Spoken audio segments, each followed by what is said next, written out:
Hello, everybody. This is Gerald Salenti, and it's Thursday, June 15th, 2023. And here are some of today's trends in the news. Again, the only place in the world where you get trends in the news, trend research, trend analysis, trend forecasts, because the trend is your friend. And we're the only ones that give it to you with our Trends Journal. And if you want history before it happens, you go to trendsjournal.com. Again, less than $3 a week. And money back guarantee, 30 days. Nothing like it. And boy, in the times we're going in now, you could use it. So on the equity markets, what happened today? Well, but not a lot. The guess is, will the Fed raise rates? They put them on pause, as everybody knew they were going to do. And so it's a wonder game. And the guess is they're going to raise them again, maybe another 25 basis points, two more times, another 50 basis points. But it's a guessing game. But the damage that's being done is going to take time to happen, and that time is now. So we're going to start seeing the slowdown happen. It's going to boost up in the summer. There's always spending going on, people vacationing. It's a lot looser money. But then when the fall starts setting in, the game changes. That's why you have the crashes in October. It becomes a reality. Same thing in March. So the Fed pauses on rate hikes, but signals more. You know what that is? Bullshit. Total Bullshit. Yep. In fact, we write, new economic projections reached Wednesday after their two-day policy meeting strongly suggested officials were leaning towards slowing down their increases rather than stopping them. Most officials penciled in two more rate increases. Officials. How about official pieces of shit? What's this fucking official crap? The fucking bankster gangsters. Officials. That's the shit they shove down your fucking throat when you go to kindergarten. Oh, now it's daycare center. Yeah, listen to those in charge. Don't think for yourself. Yeah, most officials penciled in, which will lift the rate to a 22-year high. So, the reality is they don't tell the truth. It's a guessing game. And my guess is now, I don't think they're going to raise them, because you're seeing inflation going down across the board. And minus a wild card, like war ramping up in Ukraine or the Middle East, it's a guessing game. Nobody knows. But the central banksters over there in the EU, they raised them 25 basis points today. But again, when you look at it, they're up at 3.5%. But their inflation rate is 6.1%. So they're still in negative territory when you put inflation into it. And make this clear, they raised them 25 basis points, and as we state in your Trends Journal magazine in great detail, Europe is in a recession. They've had 2 quarters of negative GDP growth, as inflation is at 6.1%. So that's dragflation. But you can't say drag. I remember when gay used to be happy. Yeah, it's not stagflation, it's dragflation. GDP down, inflation up. And we're the only ones saying that. None of the media will repeat it. They say it's stagflation, and they're full of bullshit. Yep. So, Europe's in a recession. This is going to make it worse. And then you look at what's going on in China. Their zero COVID policy for 3 years has destroyed that economy. It'll come back. No, the tens of millions of businesses you put out of business don't come back. It takes years for that to happen. And now you're looking at China's unemployment among the youth hit an all-time record in May. Yep. The unemployment rate for people 16 to 24, nearly 21%. Retail sales came up, but below expectations. Again, your Trends Journal's filthy information, what they're doing, and how they're trying to juice the markets up by lowering the central bank on two key rates. They're trying to do everything to avoid a weak recovery. And the yuan is going down. The yuan's going down as the economy goes down. But the reality is also that that's going to be good for them in some ways, because as their currency goes down, it's cheaper for other countries to buy the products from China. So it's a two-way street. Yeah, the retail sales are going to go down because imports are going to slow down. So you're going to stop selling, you're going to be selling less to China, but they're going to be exporting more. And yeah, data deepens gloom over China recovery. This is in the Financial Times. Again, this is old news. It's new news in your Trends Journal. And what else do we have here? You ready? American banks are preparing to sell portions of the commercial real estate debt at a loss, according to a new report. No shit. Blew me away. Never would have known it. Again, if your office occupancy rate goes back to 40%, or 60% rather, you're still 40% down. And again, your office vacancy rates in places like San Francisco, 30%. They're estimating by next year sometime. Up in Montreal, 25%. New York City's 20%. These are vacant. How are you going to pay your loans? You're not. Oh, and interest rates are high. And they have floating loans. So anyway, they're talking about what we've been talking about. Yep. And it's going to be beyond, it's going to, again, they're closing down the malls in San Francisco. They closed down one top place after another, Whole Foods, one place after another.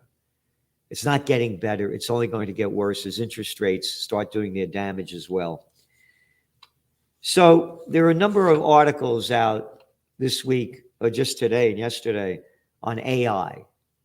And now you have in your Trends Journal, we have a separate AI section each week. Not only this separate AI section, but Joe Duran does another more AI in his technocracy sections. And again, Joe Duran is the technocracy guy. Yeah, there it is. AI, we own you. Don't think for yourself. Repeat what we tell you. And here's his new book, Be Human. You get it on Amazon. Yeah, look at the size of this thing. We're giving you in technocracy, AI, each week. So we have Fink hails AI's potential to revive productivity. This is the head of BlackRock. The collapse of productivity has been a central issue in the global economy. AI has a huge potential to increase productivity. Another one, computer-driven trading firms fret over AI risks to profit, Financial Times. The frenzy over artificial intelligence may be ushering a long-awaited moment when technology launch humanity into the future, New York Times article. Paul McCartney said artificial intelligence helped create one last Beatles song that will be released later this year.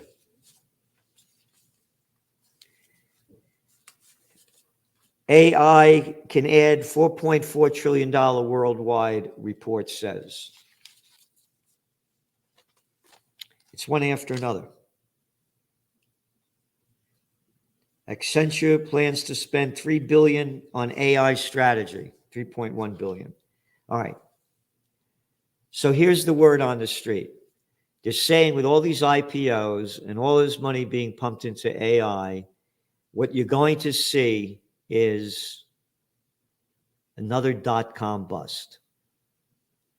We totally disagree.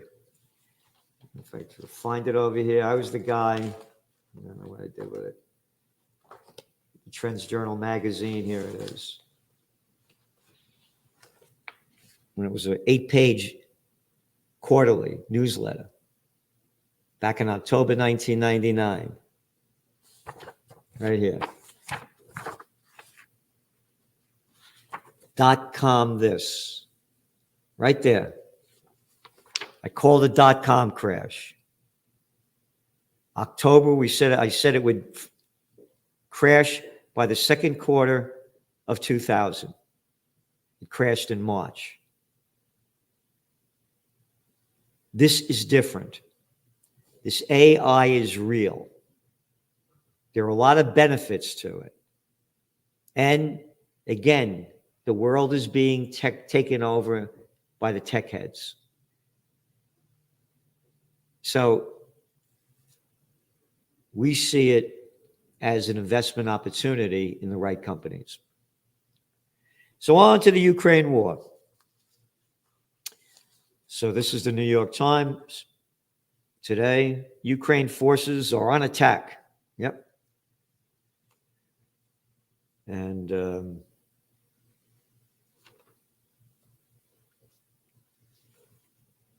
Ukraine troops relish chance to attack. Wall Street Journal. Ukraine forces make early gains despite fierce resistance. Financial Times.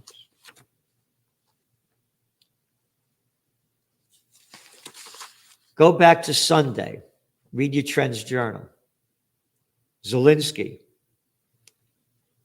Relevant counteroffensive defensive actions are taking place in Ukraine. AP, here he is. Only believes Zelensky can play the piano with his penis. You can look it up. Go to YouTube, put Zelensky playing the piano with his penis, not making it up. He was the sitcom clown before he became president of Ukraine. Oh, by the way, the guy, the clown that promised peace. And you can see the video of him playing the piano with his penis. So going back last week, AP, Zelensky says long-awaited counteroffensive underway in Ukraine. New York Post, Ukraine army gains ground near Bakhmut. Zelensky's counteroffensive underway. Newsweek, Ukraine map reveals gains made in counteroffensive. New York Times, Zelensky gives strongest confirmation yet that counteroffensive has begun. BBC, Ukraine counteroffensive actions have begun, Zelensky said.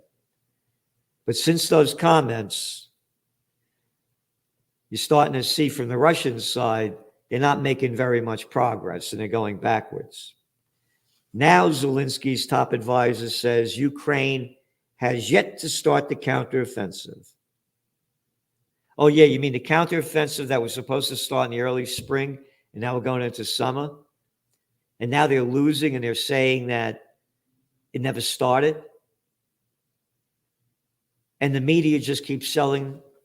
Absolute bullshit. That's right. We've written in the Trends Journal that this would happen. And as the war evolves, it becomes clearer that Ukraine is going to be defeated.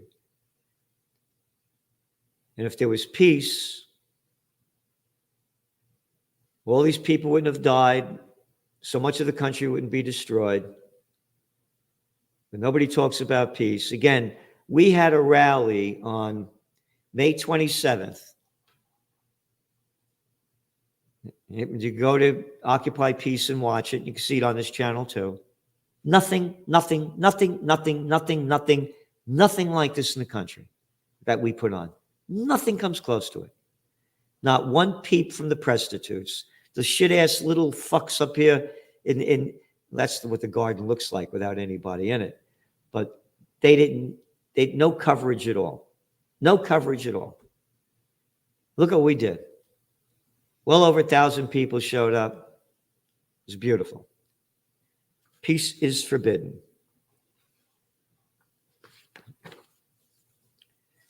U.S. draft law backs transfer of Russian assets. The top Republicans of the U.S. Senate Foreign Relations Committee have introduced legislation authorizing President Joe Biden to seize and transfer Russian sovereign assets to Kyiv for long-term reconstruction of Ukraine.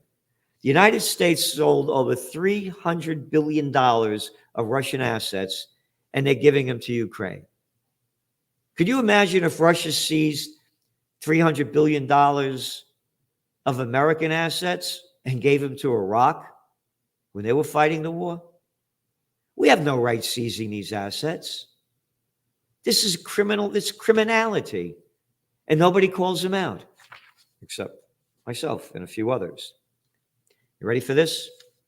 Germany labels Russia as its greatest threat. Oh, yeah? After killing some 25 million of them in World War II with Operation Barbarossa? What has Russians done to you? Remember, they had a peace agreement. Gave you back Berlin. Oh, that was the agreement that Russia, that NATO wouldn't move, quote, 1 inch further. And back then, when Gorbachev made the deal with Bush Sr., there were 16 NATO countries, and now there are 30. What hypocrisy this is. And again, totally opposed to Russia's invasion. Again, for the thousandth time, totally understand why it happened. Visit Trends Journal back in spring of 2014, detailing the United States overthrow the democratically elected government of Ukraine and Viktor Yanukovych, the coup by Victoria Nuland and others. Anyway, to show you the little fucking pieces of scum shit that run our life, remember that little cocksucker, little asshole, I shouldn't say assholes because assholes have a positive function, Boris Johnson. A freaky little fucking scumbag prick. Yep. The Prime Minister of the UK. How about the F-U-C-K? This little fucking scumbag that locked down the UK and all his health ministers, while this little fuckface and the scumbags around him are partying every week. Ex-Prime Minister Johnson condemned in searing report for misleading Parliament. This is Financial Times. Boris Johnson has been condemned for lying to Parliament over COVID-19 Partygate scandal. A series of parties were held in Downing Street and Whitehall during coronavirus pandemic. Not a pandemic. Again, they called it a pandemic. The World Health Organization, when only 4,000 people were dead globally in March of 2020, February, March, early March. The report found that he deliberately misled the Commons, lied to the committee, breached confidence, impunged the panel, and was complicit in, quote, a campaign of abuse and attempted intimidation of the committee. The COVID-19, blah, blah, blah. So the report was, quote, another grim reminder of how Johnson broke the rules so he could have a party and laugh as families were saying goodbye to loved ones over Zoom. Remember that? Remember all the arrogant, stupid fucking scumbags? You couldn't go see a loved one, a parent, brother, sister, friend dying in a hospital? Can't go in there. Can't go in there. Couldn't go into nursing homes as these fucks are partying, making up shit. Oh, you forgot that, huh? This is the little cocksucker, this little fucking cocksucker, this little arrogant cocksucker up your fucking ass, Boris Johnson, who talked to a comedian who's really good at playing the piano with his dick, Zelensky, not to have any peace negotiations with Russia as the war was breaking out in February of 2022. This is the little fucking prick that kept going over there to Ukraine. That little fucking shit is the same arrogant little fucking shit brain of every 99.9% of the scumbag politicians running and ruining our lives.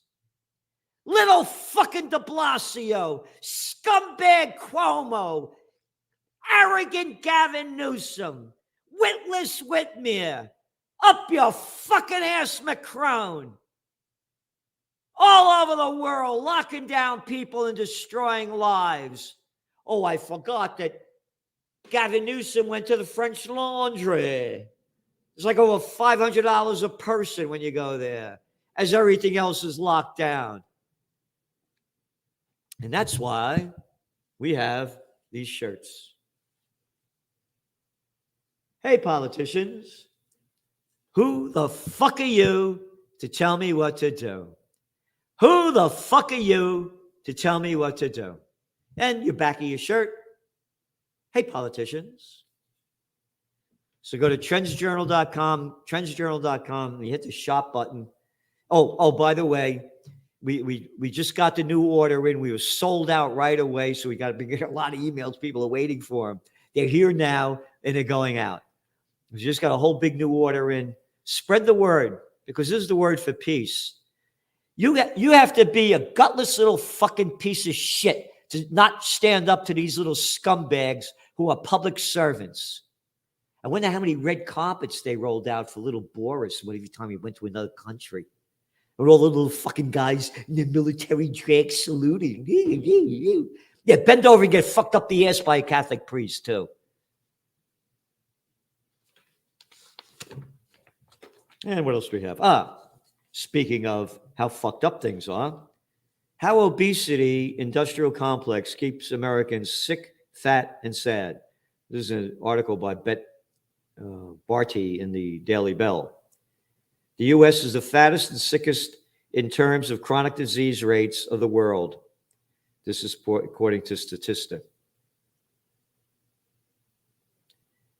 And they go on to say adult obesity rates have more than doubled since the 1980s. You know why? I'll tell you why. You'll hate me for this. Because parents stopped raising their children. Mommy doesn't cook for them anymore. No, they put them in nursing homes for children that they call daycare centers with lowly paid people feeding the little infant shit as the little fucking kid's out of your mind as you're growing up. And then mommy's working, so she doesn't have time to cook all day like my mother, may her soul rest in peace. You look at the pictures from Woodstock, my generation, 1969, guys and girls got their shirts off. You didn't see all this blimp world. And then another article came out. Cancer rates are climbing among young people. It's not clear why. Oh, it's not clear why? Go down, keep reading. The main suspect researchers point to is obesity, which has climbed steadily and become more common in childhood and adolescence. Many of the cancers rising among younger people have been tied to obesity, including breast cancer, uterine cancer, colorectal cancer, and several other impacting in gastrointestinal tract. All right? So here's the thing. If I get elected, I want a fat tax. The more you weigh, the more you pay. Yeah. Because you're driving up all the costs of this stuff.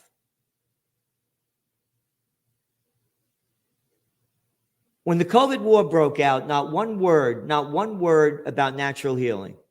Banned. Nobody talks about getting in great shape. No. It's fine to be obese. You see the pictures, what they're selling. You go to, yep. Cancer it's causing. Healthcare costs driving up. One article after another. Barely reported in the mainstream media. Yep. This guy who wrote this article, he calls it the obesity industrial complex. Yeah, just take a pill. Everything will be fine. Oh, the side effects? Oh, don't worry about it. Don't worry about it. Have a good day. So there you got it. And don't forget, get your shirt. Hey, politicians, who the fuck are you to tell me what to do? And check out that interview I did yesterday with Judge Napolitano. It's a winner. It's a winner about Trump and what's going to happen. And he's saying what nobody else is. And again, we're political atheists. We're not taking sides on anything. So there's some of your trends in the news, a lot more, a lot going on. And again, watch for that commercial real estate buzz. That's going to be the big one. So thanks for tuning in. I'll see you soon. Get the Trends Journal, the best investment you could make, because it's the best investment into your mind, and it can change how you look at the world. Over the last 30 years, Gerald Celente has been more accurate about predicting what would be happening than anyone else I'm aware of. The Trends Journal is one of the greatest sources of information, and and it really is. You're predicting these things well ahead of time. I would encourage everyone to go grab the latest copy. Been a Trends Journal subscriber for 20 years. I just have to commend you. What you guys have put together in your latest Trends Journal, there's nothing like this out there. Sir, everything that you predicted about the economy, you were absolutely right. So I have followed you all this time. So please take a look at the Trends Journal. You correctly forecast that the Fed would hike rates quite aggressively, correctly said that initially gold and silver would drop as the Fed starts to raise rate to 1.5% and above.